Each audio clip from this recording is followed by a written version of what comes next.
Would everyone please make sure your cell phones are silenced or on vibrate?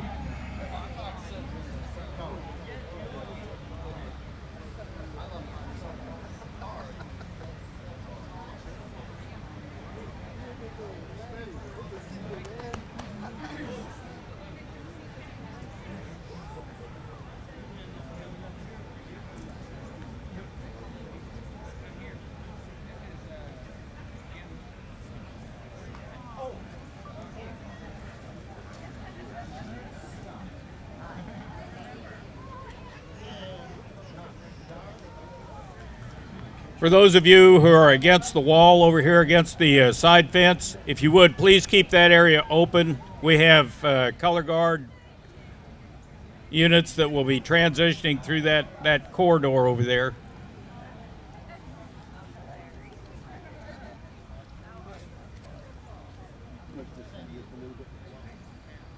Yeah, crank it up. We're loud rock guys. It's cranked up just about as loud as it goes. Okay. It's You plug it into 240 instead of 115. That'd do a whole lot of difference. But usually when we're out here, we've got a big sound system that's permanently wired into the rostrum. Right. We're gonna use, and we're gonna do it. Oops. Oopsie daddle. So Okay.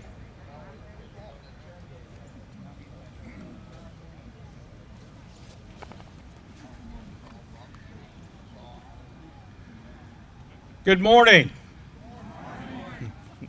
Glad to see so many bright and chipper faces so early in the morning. The weather report earlier in the week looked like today was going to be kind of nasty, but boy, the weather has really taken a turn in our favor. We appreciate that very much. Welcome to National Prisoner of War Missing in Action Recognition Day. This is the Ride Home's presentation, and we are so glad that you are all here with us. If you would please stand if you can, rise for presentation of the colors.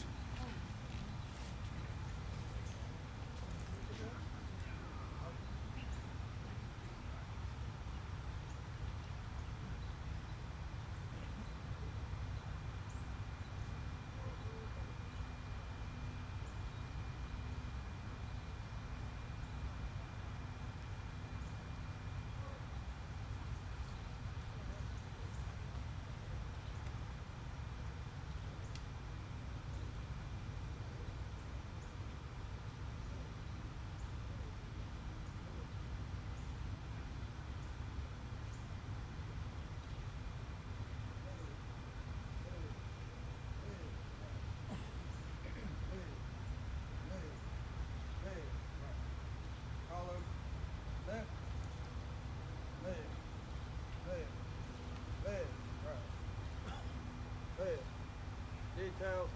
Hold. Left. Face. Present. Color.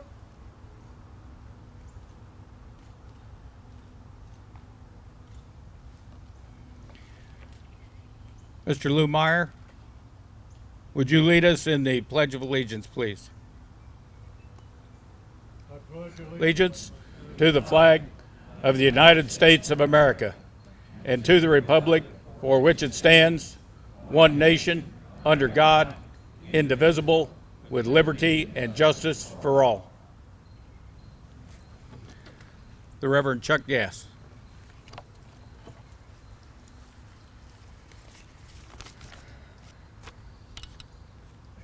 Will you join me in a moment of silence? A moment of silence for all those in this moment are in harm's way. A moment of silence to honor the families who sent loved ones into harm's way. A moment of silence for those who will not return home. Press into our hearts silence for those who returned and left blood and a piece of their soul in a foreign land. Lord, hear your servant's voice. We humbly petition you to open heaven's gate and pour your blessings upon all who have gathered here on these hallowed grounds. Through prayer, we turn this land and this time into sacred time, and all that we do may be sacred before your eyes. Allow your Holy Spirit to walk among us, and especially our honored guests, the POWs, their families, the gold-starred mothers, the families of the MIAs.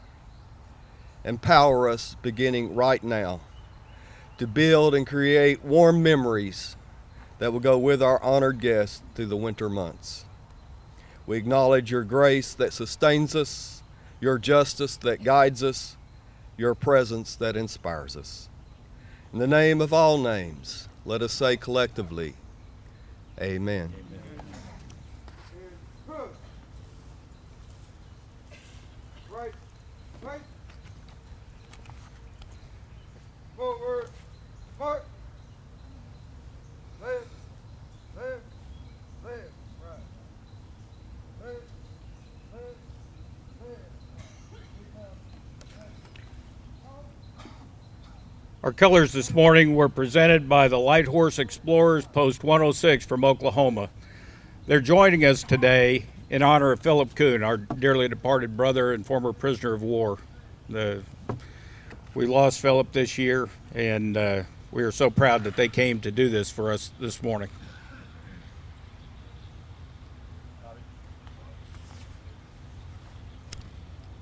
I apologize. Yeah, there we go. I apologize. We've got a microphone and speaker problem this morning. It's not a big problem, but you got to have your mouth right on the microphone.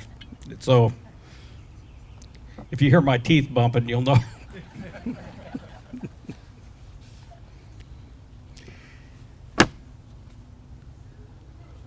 Currently, there are over 83,000 missing in action. One of those who is missing in action, or was missing in action, is Joanne Shirley's brother, Bobby Jones. Ms. Shirley?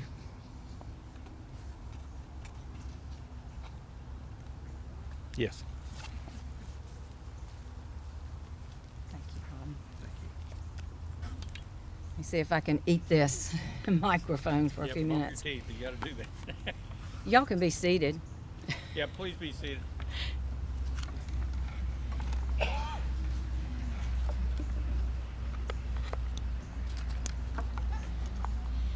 Thank you for coming to honor National POW MIA Recognition Day today, and I thank Mo for including me in this event one more time.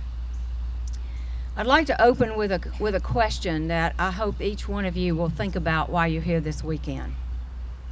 Why did you come to this event? You like to ride your motorcycle? You just wanted to hang out with some friends? You just needed a break from your family or from work? Or did you come because you care about the over 83,000 Americans that are still unaccounted for, and you care about their families who still have no resolution to what happened to their loved one? Think about this while you're here. You can make a difference. The families cannot resolve this issue alone. Our older family members are passing away. Often it's the simple things that help sustain accountability. Many of you wear a POW MIA bracelet, and you think about that person and you think about their family every day. I have a list of all those who wear Bobby's bracelet, and I pray for them every day, and I thank God for their support. When you're interested in doing something, you can do it when it's convenient, when the circumstances permit you to have the time for that. But when you're really committed to something, then you accept no excuses and you work hard to achieve those results. There's a difference between having an interest in someone and having a commitment. One of my favorite quotes from Abraham Lincoln is, he said, "The difference between history's boldest accomplishments and its most staggering failures is often and simply the diligent will to persevere." That has been the driving force behind the National League of POW MIA families, me and my family personally for this issue. But our obstacles still loom very large. It's easy to get discouraged. We have to maximize every opportunity, create new avenues, and re-energize our commitments. So it's time for all of us to dig deeper. I can honestly say that God has blessed me with this almost 42-year journey to bring closure to my brother Bobby's case. My chances of closure are very slim, but miracles do happen. And God has entrusted me with this burden. And it has been and still is not an easy path to walk. This path is deep and it's very rough. It's tragic to lose a loved one, but to not know their fate and to be haunted by how they might have suffered or been treated is even more difficult. In the Bible, Joshua faced huge challenges, and the Lord's response was, "Be strong and be courageous. Do not be discouraged, for the Lord is with you wherever you go." As we work for closure on our cases, we realize that this is not just about our case. This is not just about my brother Bobby. It's about all of our men that are missing in action. It's about their families, and it's about all of those who serve our country today and preserve our freedoms. What we have achieved thus far has changed accountability forever. We've accounted for over 1,700 cases just from Vietnam alone, and we're working diligently on those from World War II and Korea. So where will your heart lead you when you leave Americus and Andersonville this weekend? And think about, what are you willing to do to help us reach that fullest possible accounting? The path, the commitment that you embrace this weekend can help determine someone's fate. It's easy to criticize the process. Our motivations, our intentions must always be honorable, just, and well-attended. No effort, no commitment is too small. You can do fundraising, public awareness. Tell your story about the person whose bracelet you wear. Talk to your congressmen and your senators and educate them and be persistent and enlist their support. Every summer when I'm in D.C. for the National League of POW MIA's annual meeting, I go to all 14 congressional Georgia offices. About 50% will meet with me. The other 50% will not, but I go to their office anyway, because I never want them to say, if you'd only asked me to do this or told me about the challenges you're facing, I would have been there for you. Interestingly enough, they need to be educated. We average about 65 to 70 accountings a year, World War II to present day. Congress passed the 2010 Defense Appropriation Bill and mandated that we now do 200. That sounds great. No increased funding, no increased manpower, but that looks good on paper, and that sounds good when we talk about it. When I went to my 14 Georgia congressional offices, not a single one of them knew they had passed it. They had no clue. I said, go back and look at that Defense Appropriation Bill in 2010. Now we have a mandate, but we don't have the resources to make that happen. There's a huge difference between wishing something could happen and making it happen, between wishing and being complacent, between being a bystander or a cheerleader and being a worker. So I ask you again, what will your commitment be? Even a small light can shine in the darkness and not be overcome. If all of our small lights would come together, just think of the impact that we could all have on accountability. The families cannot walk this road alone. My brother is Major Bobby Marvin Jones, United States Air Force flight surgeon. He's the only flight surgeon still missing and unaccounted for.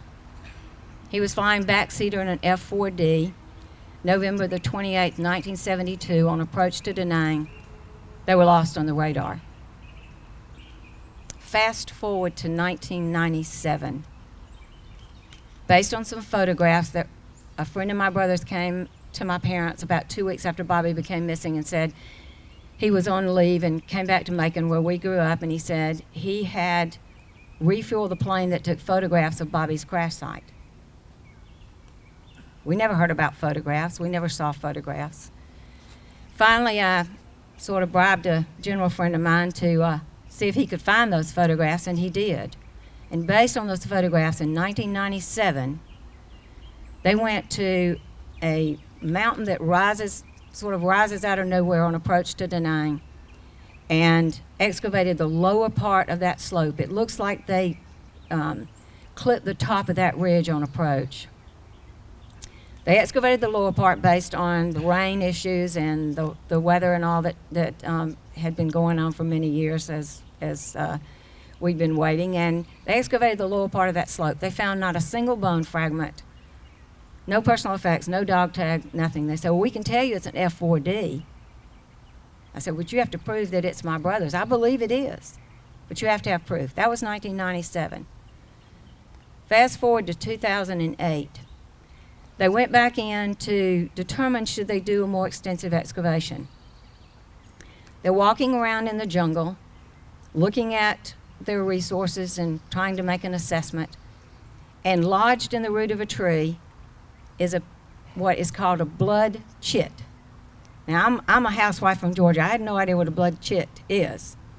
It's a piece of silk fabric. It's about 1 foot wide, about 2 feet tall. It has a message in English at the top. And in our case, the message is also written in Cambodian, Lao, Vietnamese, Thailand, anything that's in that area. And it basically says, I'm an American serviceman. If you capture me or you recover my remains and you return them to the American troops, we'll be grateful for, your compassion. It has a number on it. It folds down to about 2 by 3, zips in the pocket of a flight vest. When they issue you the flight vest, that number is put in the database with your name. You come back and turn the flight vest in, it's then issued to somebody else, goes on down the line. If you don't come back, the number stays correlated to you. The number was still visible, tiny little black number on there. 36 years in the jungle? I don't know. The number was still visible. They called the Joint POW Accounting Command in Hawaii and said, who does this number correlate to? And it was the number of the blood chit that was in my brother's flight vest the day he became missing. I thought about it for a few days and I said, that blood chit doesn't belong to the government. It belongs to my family. It might be the only thing I ever have. And so I contacted my friends, and it's been a real commitment to me to know everybody who works these cases. So I called up there and I said, can I have it? And they said, yeah, we're processing it. It arrived at my house on the day my brother had been missing 36 years. That is one of the God-driven moments that has kept me moving on this issue, and it's kept my family focused. Based on that evaluation, two years later, in 2010, they went back and excavated the upper part of that mountain. So now they've done top to bottom, not a single bone fragment, not even a small one, no personal effects, no dog tags, nothing. Did somebody recover those remains and bury them? I believe they probably did. We don't go into these sites to do excavations without the Vietnamese or Lao Cambodians, wherever we're going, know where we're going, how many people are going to be there, how long are we going to stay, what are we there for. I believe somebody probably recovered those remains and buried them out of compassion and put that blood chit there just to have us ask a lot more questions. Through my work with the National League of POWMI Families, I have had some unbelievable adventures, experiences, opportunities. It's just been an incredible 42 years. But I can honestly say it's made me even more proud to be an American. I miss my brother Bobby every single day. But I don't have to look far for those precious memories, those events in our lives that brought us together, and I know why I'm here today. This park means an awful lot to me. My mother grew up about 3 miles from here on a farm. My family still owns that farm. We used to play in this park long before it was taken back to what it looked like during the Civil War days. I often say that this has been the most frustrating and the most rewarding thing I have ever encountered. And I know that someday Bobby and I will be reunited. I feel like he's cheering me on and encouraging me and my family to continue to pursue this issue. I feel confident that he shares our joys of the successes that we've had as we've worked to achieve the fullest possible accounting. And I've learned much over these last 42 years that I don't think I ever would have experienced had I not had to go through this. There is strength in joining together to make this terrible burden lighter. And I've learned the power of true friendships. Many are here today. I don't know what I would do without them supporting my family. I've learned how precious your family is. Don't sacrifice a single day. I've learned that many Americans take their freedoms for granted on a daily basis. I do not. Freedom is not free. It comes with a huge price. The most devastating day of my life was November the 28th, 1972, when Bobby became missing. But I made a commitment that Bobby's loss would not be in vain. Together we can be stronger. This issue is not about you, and it's not about me. It's about all of our missing and unaccounted for Americans that depend on us to bring them home. It's about all who serve today and our commitment to never, ever leave them behind on foreign soil. It has been said that you can tell what something is worth to you by how much you're willing to pay. So ask yourself, what is accountability worth to you? When doubt and darkness cast shadows on us and the answers we seek are nowhere in sight, hope is there. Hope can lift us up on a wing in a prayer and carry us forward. And through this hope, we know that on the other side of our pain and frustration, there is joy, there is closure, and there is peace at last. Hope can direct our paths in spite of our challenges, the setbacks, and the slow pace we move forward on. So I urge you, make a choice this weekend to not be complacent, to not sit back and just rely on others, but together we can be a mighty force, strong, courageous, and moving forward. I learned that trying times are times for trying harder. I'll close with 2 quotes that I love. Dying for freedom is not the worst that can happen, but being forgotten is. Poor is the nation that has no heroes. Shameful is the one that having them forgets. Thank you for being here. Thank you for supporting this issue. God bless you, and God bless America.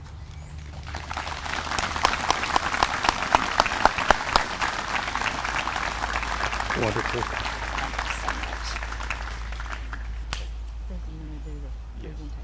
If he's doing the replay. The youth coming up to get the youth. Come on.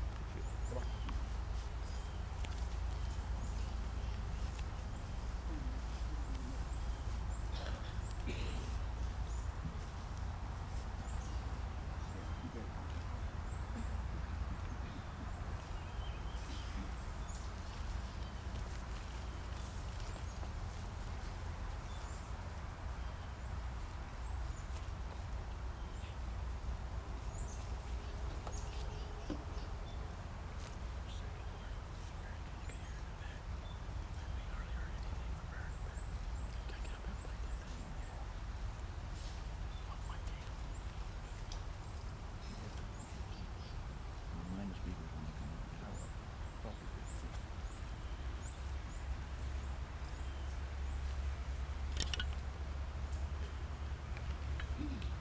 Thank you very much. Thank you.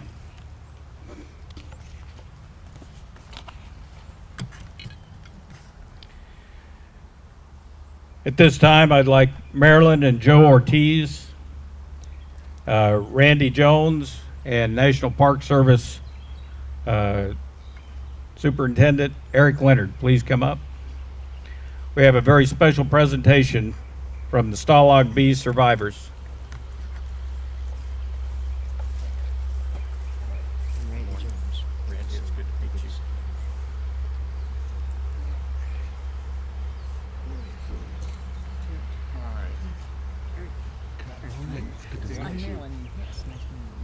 Does somebody want to say something at the microphone?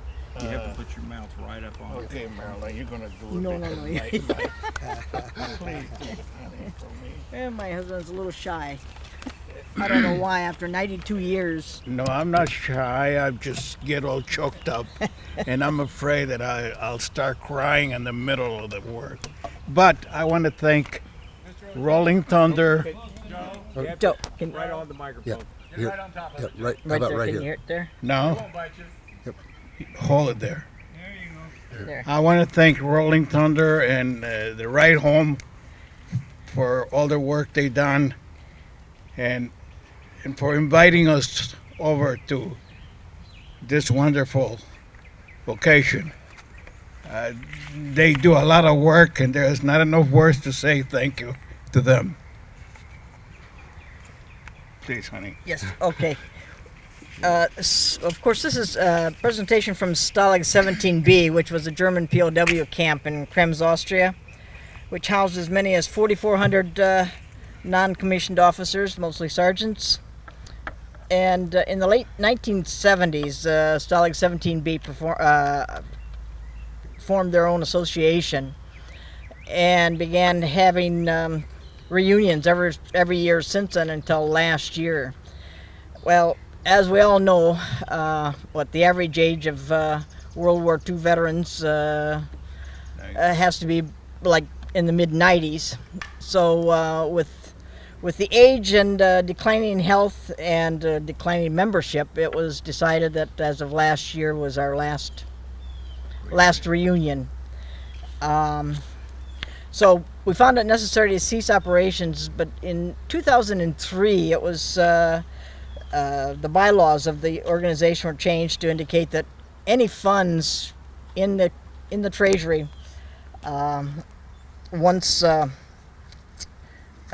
we ceased operations, the funds would go to the Andersonville for the preservation and upkeep of our Stalag 17B monument, which was dedicated here in 1989, and as well as for the continued education and keeping the stories of the POWs alive and understanding the struggles they've gone through and the sacrifices made for keeping us free. And on behalf of, okay, this is your part here. You do the presentation here. So, in behalf of Stalag 17, I'm happy to present a check for, I can read, $24,800. $200 to the to, park. to the Andersonville Trust. That's you. Thank you very much. Thank you very much. We'll do our best. We really appreciate your sacrifice and your donation. All right. Thank you. Thank you very much. You gave me the letter too. Just a minute. Oh, I'm sorry. Excuse me. Let me just take a minute to say that on behalf of the Friends of Andersonville, which is actually the fundraising area efforts that we undertake to preserve certainly the legacy, we are so grateful, and I assure you we will be good stewards of these funds, and the legacy will continue.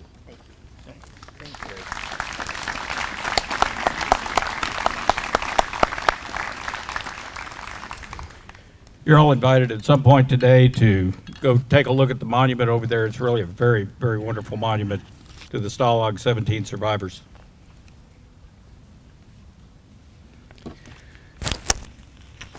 Since World War I, there have been over 142,000 Americans who have been incarcerated as prisoners of war. This morning we are doing a requiem for America's longest held prisoner of war, Colonel Floyd James Thompson. If you would, please stand for the posting of the colors. As you're able. If you're not able, please don't.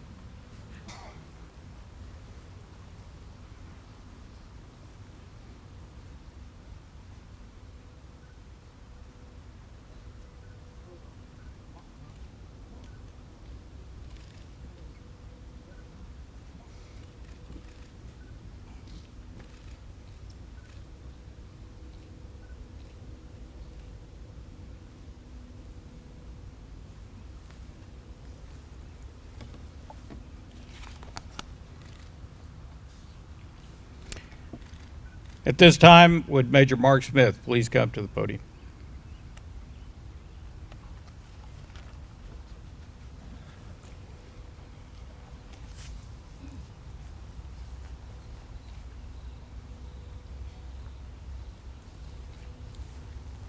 You have to speak really close to that microphone. I can get that done. I am so happy today and yet sad. I'm sad that Floyd,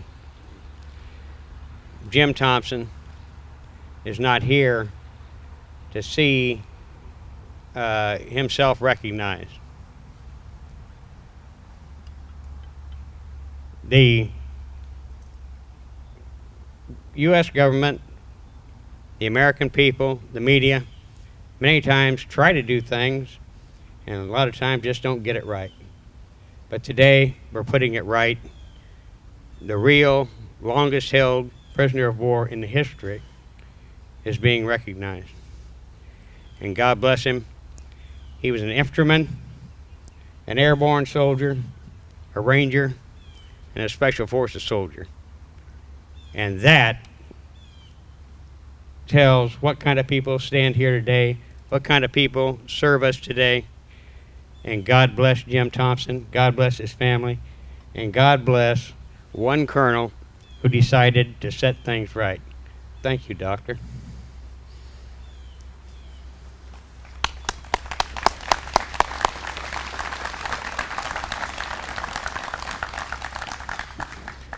Next, we'll hear from Mr. Larry Stark.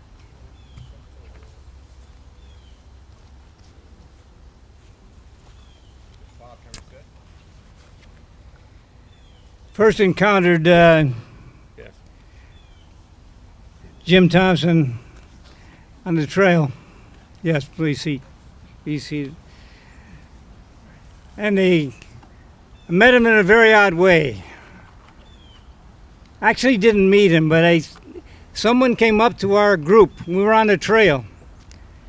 And someone came up to our group and said, "There's a guy here who needs some help. Would you carry his boots?" He was so weak that he could hardly walk, and anything like a pair of boots would slow him down. I next encountered him in person in the cell that we were going to at the end of the trail. And I saw this guy sitting on his bunk. There were 4 of us in the room. And he just sat there and he didn't talk. He was gone. I think if he hadn't joined our group, he would not have lived. Working with us, especially Lou Meyer, we got him back on track. He had a strong mind, which served him well in prison. He was a leader of like a leaderless group, but he did his best. One thing I remember about him is he said, never believe any of those things that they say in their newsletters or any other thing that you get. Don't believe them. And the tendency after 5 years of being with him, after 5 years of being in prison, some of it begins to wear off. Anyway, Jim wouldn't let us weaken. We were right, we belonged there, and he was our supporter and our mainstay. What was good for him in prison proved to be troublesome for him after release. One thing that I think was outstanding in our relationship was after he had been put in for the Medal of Honor. They sent me an affidavit to fill out. Tell us about Jim Thompson. And I wrote something that I think, well, still is good today. I said, you know, normally a Medal of Honor is awarded to someone who did tremendous things on a day, or maybe 2 days, or maybe a week. Saved several people, endangering their own lives, whatever. I said, for Jim Thompson, you have to look at it a little differently. He did 9 years, 5 years with us, and 4 years in solitary. For that, he's deserving of the Medal of Honor. We remember Jim Thompson today in a very special way, and it's appropriate to do so. But let us remember him as we go forward. Remember him in prayer. You know, people tell me that, oh, don't worry about this guy, he's surely going to heaven. Don't ever say that about me. And don't say it about Jim. Pray for him. Let's get him home. Let us pray him home. Let us give him a ride home.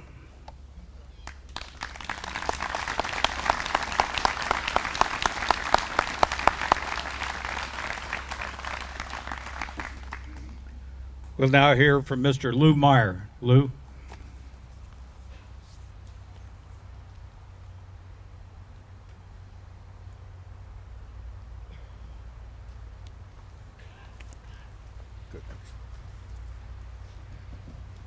Good morning. Matt, you all here back there? You gotta be right You okay back there and hear me? All right. The prepared speech I had just went west about an hour ago, walking around looking at my brother's final resting place. And Jim, you'd be honored to see all those around and look out in the crowd to see the young, the old, the color guards, and that. Yes, I met her. She calls me Uncle Lou. And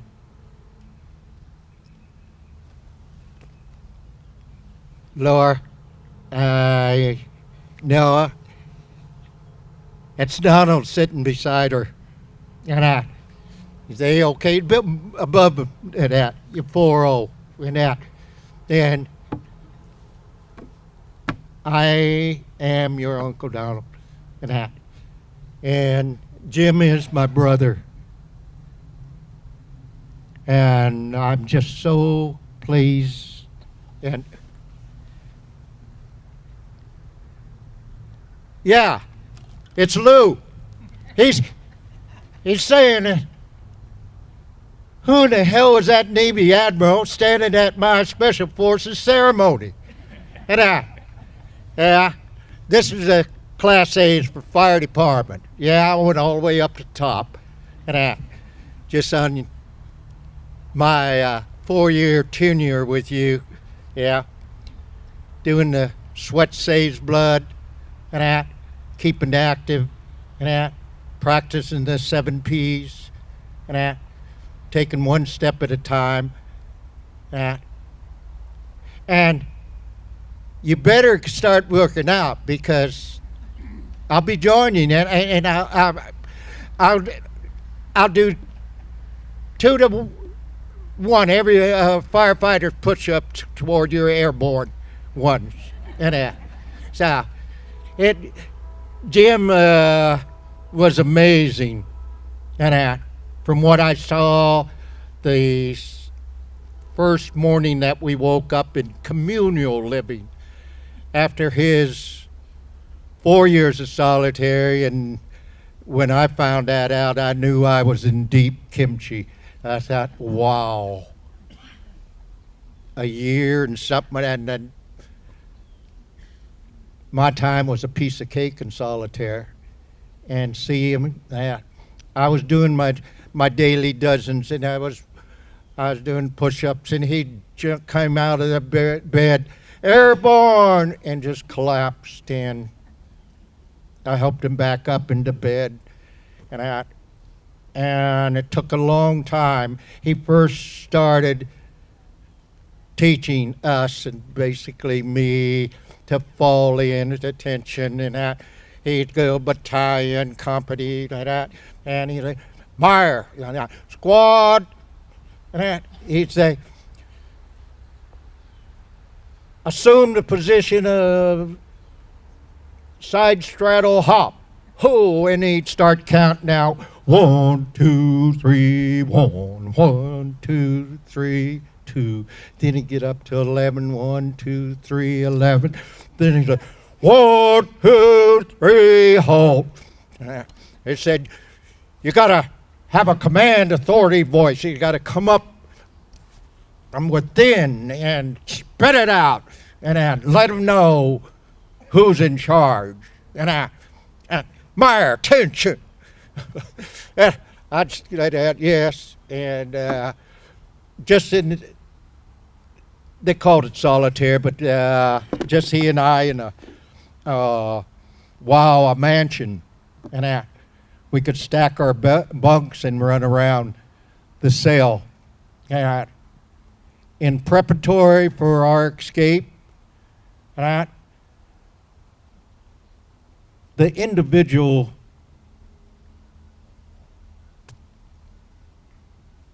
his physical condition took maybe a year and a half to get up to the strength of executing our escape plan. And we ran, we sat on the floor, we scraped our feet on the wall, building up the calluses, and we ran out.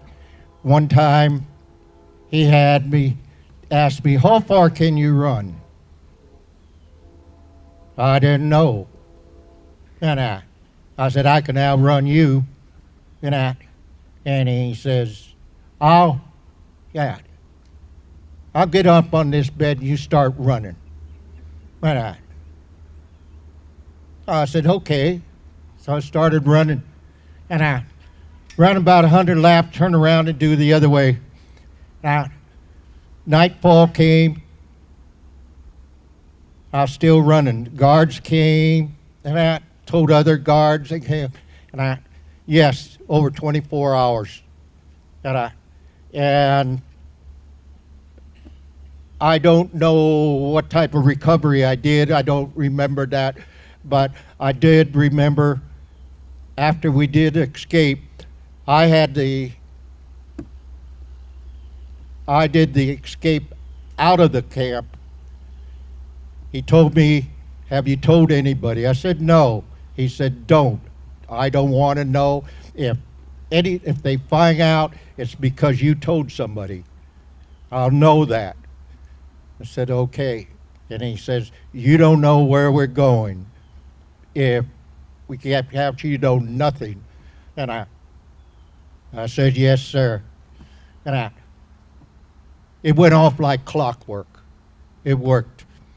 And I know, 14 wall. And I'm a fireman. I'm trained to rescue. I just reversed it. How the hell to get out of here? And it worked. Pre-proper planning prevents pretty poor performance. So it went off, and yes, after we got recaptured, the elements were still in place. They didn't, I could have repeated, we could have got that ladder, those shutters off and made a ladder and go back over the wall. But on the trail, he finally told me, he said, Lou, we're going into an area where I think I know, and I can't make it all the way. You got to run in and get help and come back and get me. And that's what he was building up in me. And I thought I was building up his physical condition. He was building up, he was seeing me mentally and that, and prepare me for the tasks that he was going to assign me. No, we wasn't going to the ocean. That's where I thought. I was trying to think how to make Ho Chi Minh slippers into flippers and that. So, and, you know, I'm just honored. And I'm really, my whole 4 years with Colonel Floyd James Thompson changed my attitude of honor.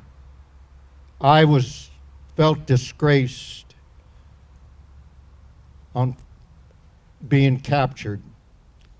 But on the second command for our officer in charge who told us to lay down our arms and surrender, that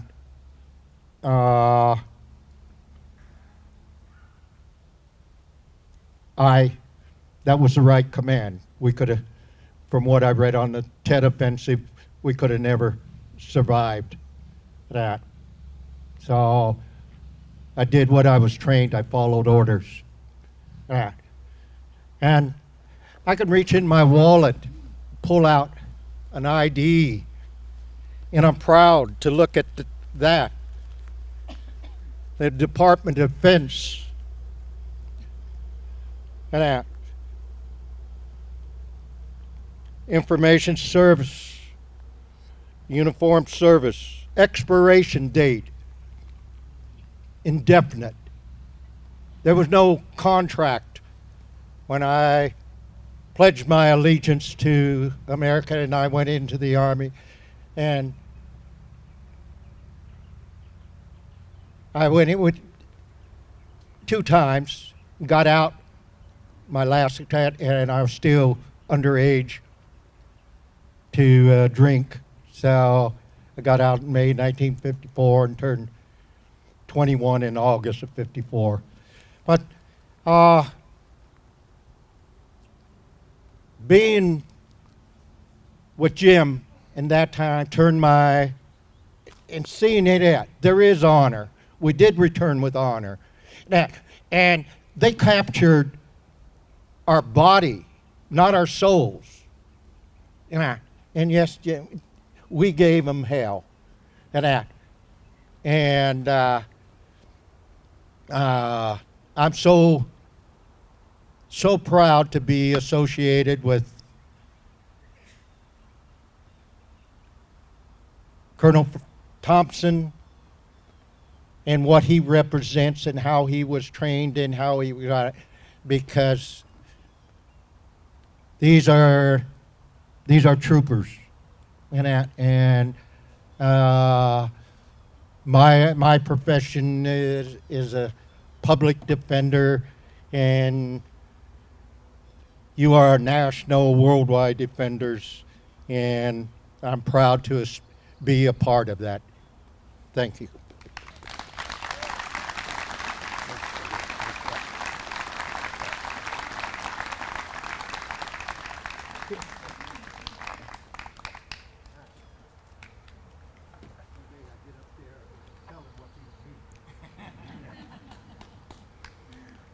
Way to go, Lou. We will now hear from Colonel John Albano.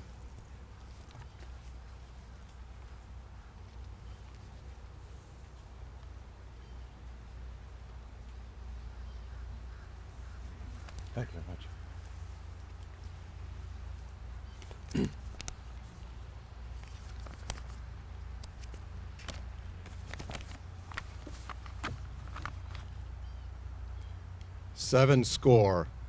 11 years ago, one of our greatest presidents gathered with others to dedicate a portion of a Civil War battlefield to those who gave their last full measure of devotion for a nation of the people, by the people, and for the people. From it, our national cemetery system emerged. Today, we are gathered at one of those cemeteries. This one is administered by the National Park Service. The National Park Service is also responsible for Camp Sumter, which is a Confederate POW camp, and the National POW Museum.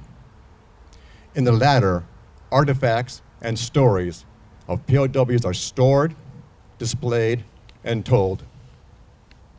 We are gathered here today to recognize an apparently little known POW from the Vietnam era, his service, and his sacrifices. Celebrating his 69th birthday with some acquaintances, he was overheard saying a famous quote, "Old soldiers never die, they just fade away." 8 days later, he was found dead in his Ocean View condo.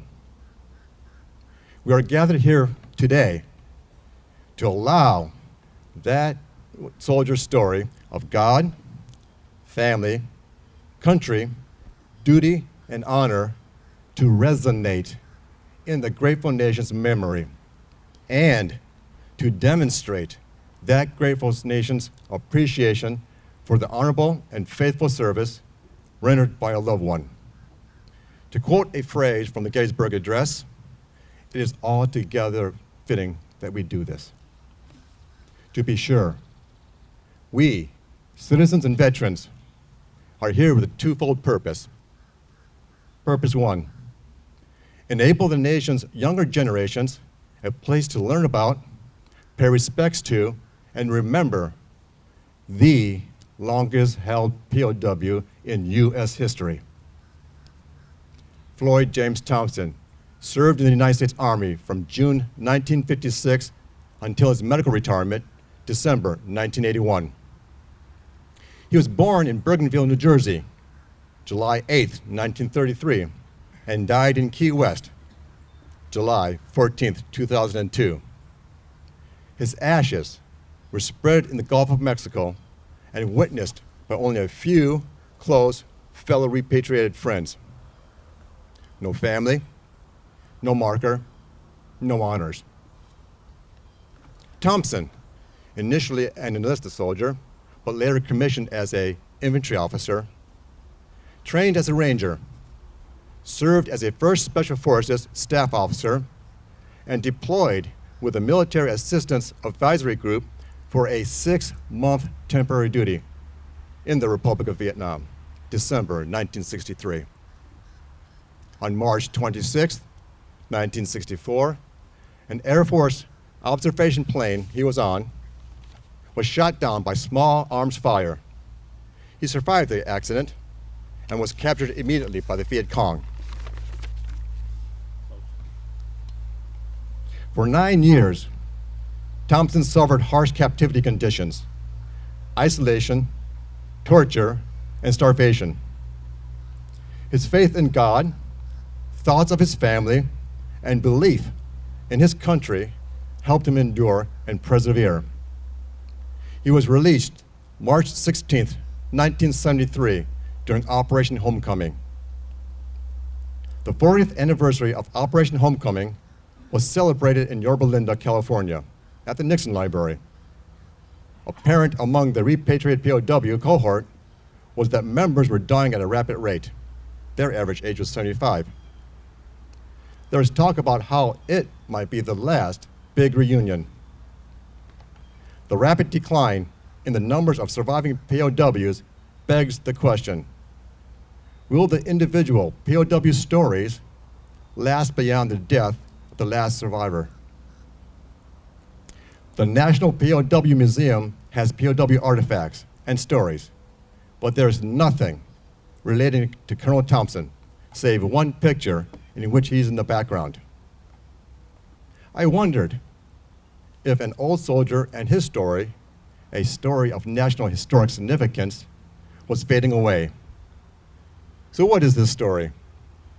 I think his awards and his medals clearly tell it. Colonel Thompson's Silver Star citation. Lieutenant Colonel Floyd James Thompson, infantry, distinguished himself by gallantry and fearlessness in action as a prisoner of war in connection with military operations against an opposing armed force in Southeast Asia during October 1971. With profound courage and strong conviction in the code of conduct, he escaped from an enemy prisoner of war camp, knowing that his odds for success were slight, and if recaptured, he would receive torture and long periods of solitary confinement. The success of his escape was short-lived, and he was recaptured and punished. This officer's actions were in keeping with the highest traditions of the military services and reflect great credit upon himself and the United States Army. Colonel Thompson's distinguished service medal citation. While he made major contributions to these organizations through his leadership skills and professionalism, he made a truly incalculable and remarkable impression on the entire nation through his 9-year internment as a prisoner of war. As the longest held prisoner of war during the Vietnam era, Colonel Thompson demonstrated truly magnificent powers of faith, physical endurance, and trust in a nation during years of almost unfathomable deprivation and hardship. That he emerged from this experience with a determination to continue to serve and to share his experience with fellow Americans, no matter how uncomfortable it was for him, is true testament to his indomitable spirit and overall extraordinary and distinguished performance. Represents achievement, meritorious achievement, and distinction in the most honored and cherished traditions of the United States Army. Purpose 2, fulfill a nation's promise. To care for him who have borne the battle, and implicit is endured harsh captivity, and for his widow and his orphan. Behind every service member is the spouse and family. It is their devotion and personal sacrifice that enables the nation's military to be a formidable force. In 2001, Tom Philpott published Glory Denied, a sad, moving book about the havoc the Vietnam War wrought with one American soldier, Thompson, and his family. When I asked Laura in the spring of 2013 about her and her father's relationship, she said it was rough at first, but then it turned out great. One could sense extreme pride and joy as she talked about her father. I felt I was witness to a very special father-daughter bond, something that was sacrificed early in that family's Army career. But as life would have it, the relationship became strained again. Laura felt that she was being shut out, a behavior she found very uncharacteristic of her normally loving father. Laura remembers very well the day she was notified of her father's passing, cremation, and scattering of ashes at sea. She was at work when the secretary delivered to her a yellow sticky note upon which was scribbled the news. Apparently, the guy who called her workplace would not wait for Laura to come to the phone, nor did he leave his name or number. Laura felt terribly abandoned, left with only a broken heart, filled with pain and longing. The ride home plans and executes annual events here at the National POW Historic Site during the National POW MIA Recognition Day. Included in this year's events is this Colonel Thompson Memorial Marker dedication ceremony. We here today will have a memory to cherish the rest of our lives, and the nation will have an indelible marker around which one soldier's story will be told and retold time and time again, never to fade away. Above all and foremost, let us remember that this memorial marker dedication ceremony also allows for a closure that Colonel Thompson's family was denied in 2002. Laura can now say her final goodbye to her father, a great American patriot and national hero.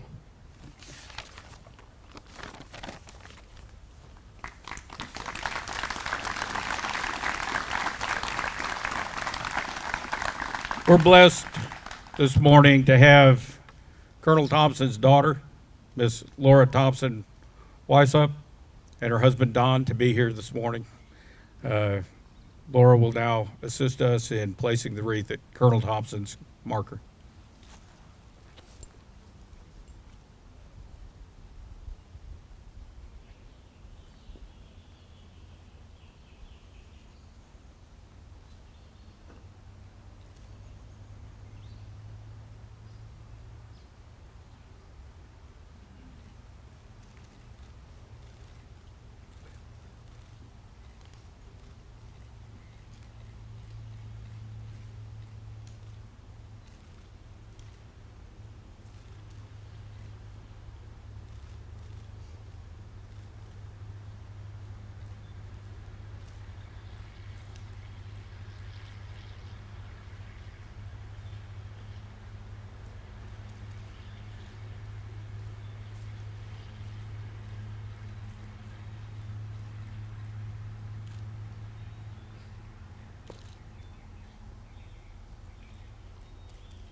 Would you please rise for honors?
Please be seated. Colonel Scott King will now make a very special presentation.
Would you please rise for the retirement of the colors?